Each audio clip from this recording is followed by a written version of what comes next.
Fala aí pessoal, sou Jorge Nicola, bem-vindos a mais um vídeo do canal, sempre bom ter vocês por aqui, sem perder tempo, pedir para deixar like, se inscrever no canal e ativar as notificações. Bora direto pro giro de notícias para contar que Alexis Sánchez, um dos maiores jogadores da história do futebol chileno, foi oferecido ao Internacional. Atleta que pertence ao Sevilha, custaria algo na casa dos 550 mil reais por mês. O Inter está estudando os prós e contras antes de decidir se leva essa história adiante. Bora falar também sobre Thiago Borbas, centroavante que pertence ao Red Bull Bragantino, mas é novo reforço do Oviedo. Empréstimo até o fim da temporada europeia com opção de compra. A saideira do giro de notícias, informação exclusiva, Bruno Pacheco, lateral esquerdo que pertence ao Fortaleza, interessa a Chapecoense. As partes discutem uma rescisão de contrato amigável para que o Bruno possa se mudar para Chapecó para a disputa da Série A.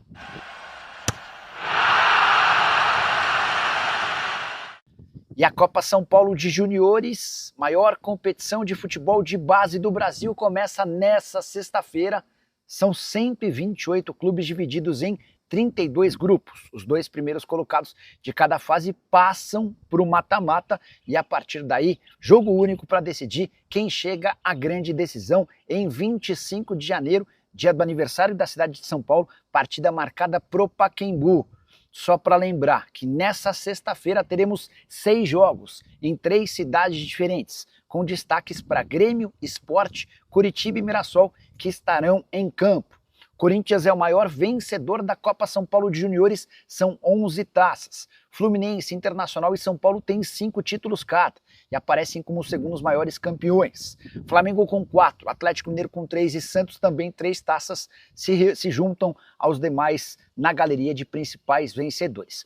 Só para lembrar que o São Paulo venceu a edição do ano passado da Copa São Paulo de Juniores, batendo o Corinthians na grande decisão por 3-2.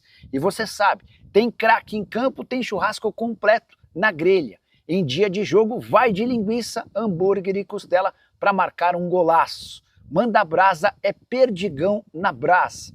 Para acessar os produtos da Perdigão, estou deixando o QR Code por aqui. Você aponta seu telefone celular e vem conferir os melhores produtos para você fazer seu churrasco. Combinado? Depois de fracassar na tentativa de virar patrocinadora master do Corinthians, a Responsa Gaming está perto de fechar com o Vasco da Gama. Operação que vai girar na casa dos 70 milhões de reais.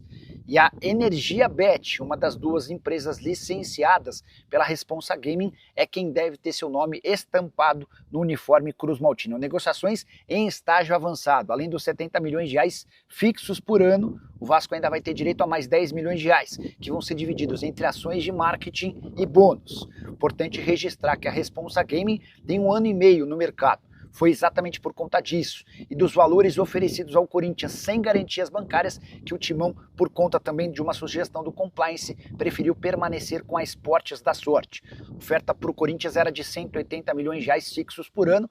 Com bônus, esse contrato ultrapassaria os 240 milhões de reais. Já o acordo com o Vasco, bem menor, de 70 milhões fixos mais 10 milhões de reais por temporada. Agora te falar sobre o Santos com informação exclusiva. Gabigol vai custar ao Peixe bem menos da metade do valor que ele tem direito no Cruzeiro. A Raposa desembolsa 3 milhões 450 mil reais por mês com o Gabigol, informação que eu já havia trazido para vocês anteriormente. Pois bem, o Peixe vai ficar com o Gabigol por empréstimo até dezembro, bancando 1 milhão 250 mil reais por mês. Isso significa que o Cruzeiro vai ter de arcar com 2 milhões e 200 mil reais mensais.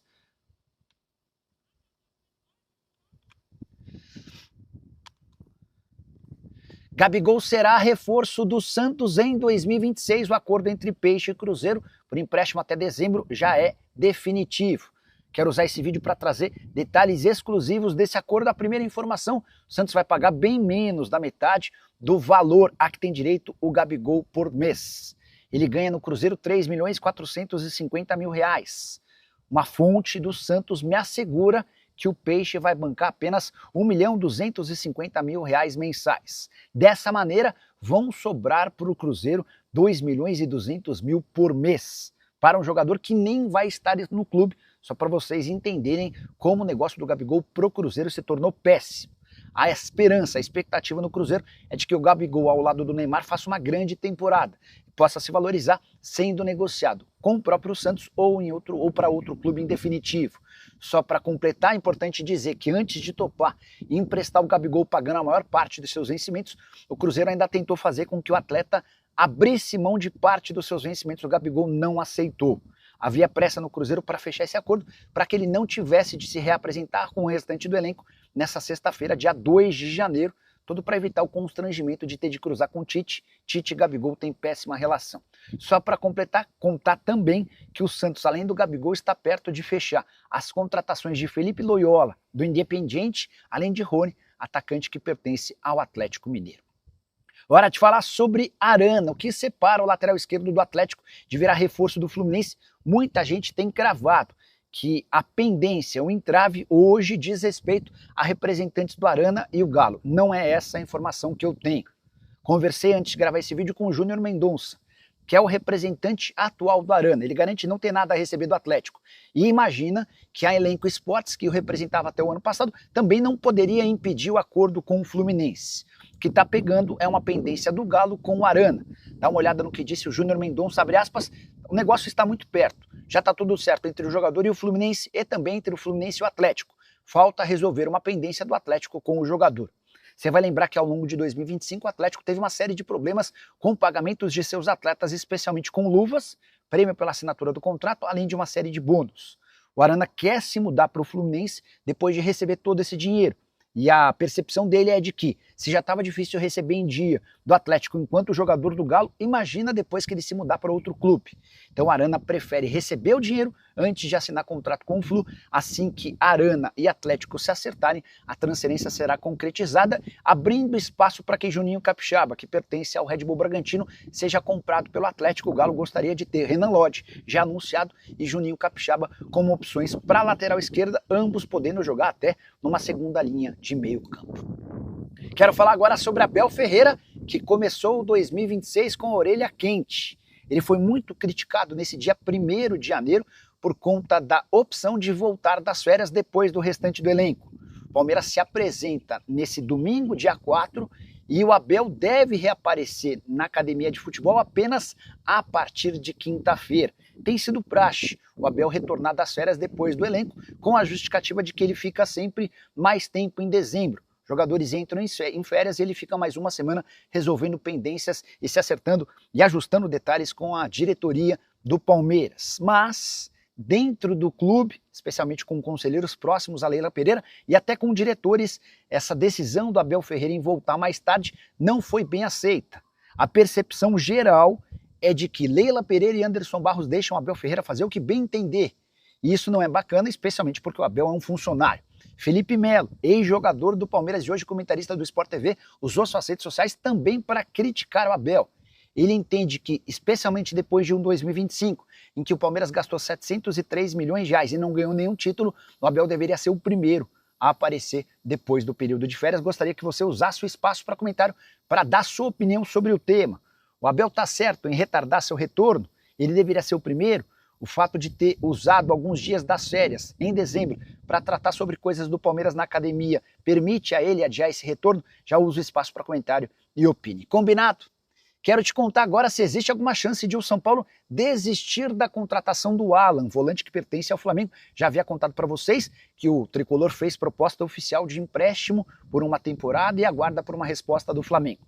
Existiu nas últimas horas a informação de que o staff do Alan não quer se mudar para o São Paulo com medo de não receber. O tricolor tem enfrentado uma série de problemas financeiros. Fui checar com o pessoal do tricolor e eles me asseguraram que não existe absolutamente nada disso. Pelo contrário, Alan e seus representantes são entusiastas da ideia de fechar com o São Paulo. O Alan precisa trocar de clube, por entender que dificilmente vai jogar sob o comando do Felipe Luiz. Ele nem sequer foi relacionado para o Intercontinental de Clubes, torneio disputado em dezembro pelo Flamengo no Catar.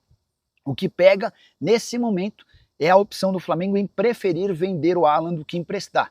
E enquanto não tem propostas oficiais de venda, o Flamengo vai postergando essa negociação com o São Paulo. Não deveremos ter novidade tão cedo.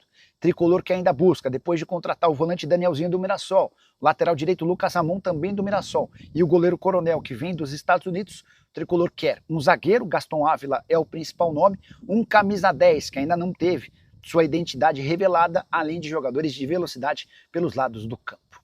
Bora falar agora sobre o Corinthians, que teve mais uma notícia ruim. Agora ligada à Caixa, sua parceira no financiamento da Neoquímica Arena. Você vai lembrar que o Corinthians, campeão da Copa do Brasil, teve direito a 77 milhões de reais, certo? Porém, apenas 69 milhões de reais foram depositados. Cerca de 8 milhões foram perdidos por conta de impostos. Só que a Caixa bloqueou 50% desse valor devido a juros do financiamento da Neoquímica Arena. Corinthians e Caixa têm brigado há bastante tempo por conta dessa grana do financiamento do estádio. Por conta disso, sobrou ao Corinthians o dinheiro suficiente apenas para quitar o prêmio prometido aos atletas. O Corinthians prometeu aos jogadores que, em caso de título, pagaria 34 milhões de reais. Nem Memphis Depay está contemplado na pouca grana que sobrou. O Memphis tem direito a 5 milhões de reais, que nada tem a ver com esses 34 milhões de reais que eu citei. O contrato do Memphis prevê pagamento de 4 milhões 725 mil reais livres de impostos por cada título conquistado.